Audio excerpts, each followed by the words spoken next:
Gaza had a great brain. For football, obviously, all the things, maybe not. At club or international level, who's had the best left foot? It is going to have to be between Chris Waddle and Brian Robson. I would go for Chris Waddle. I'm going to change that.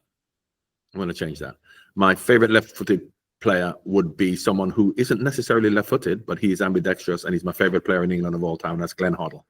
So I'll go for Glenn Hoddle for the left foot. What about right foot? For the right foot, I would have gone with Glenn again, but however, one of the players who makes it look effortlessly with all these passes, and he's a very intelligent player, Jan Molby, on the right foot. Heading ability? Heading ability, when I went to Liverpool, we didn't really we kept the ball on the ground, so it had to come from my Watford days. But in fact, because we go back that far, people may not remember him, but I will then change my mind and go with Alan Shearer when I played at Newcastle in England. For someone who's not that tall, he was fantastic in the air.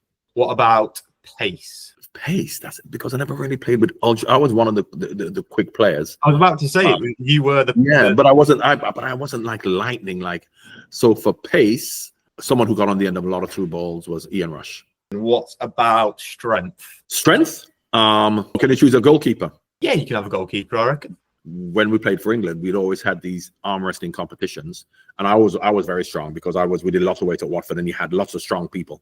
But Nigel Martin is the strongest person I've ever seen in my life. Left hand and right hand, he beat everybody in arm wrestling. So when you talk about strength, there was David Seaman. You know, there are lots of strong Terry Butch, but Nigel Martin was the strongest person I've played with. So I'll go with Nigel Martin.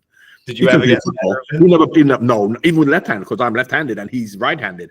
But no one could beat him left hand or right hand. So Nigel Martin. What about footballing brain? Footballing brain is an interesting one. Gaza had a great brain. For football, obviously, all the things, maybe not.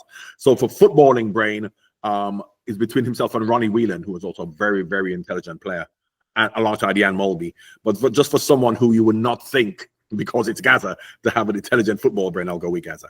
What about skills? Interestingly, Glenn Hoddle for me was fantastic, but I've only chosen Glenn, so I'll go with Chris Waddle for that one. The final one here, the biggest one that some might say, mentality. The mentality, I would have to go with. It'll be a Liverpool player, and the one with the strongest winning mentality for me would have been Alan Hansen.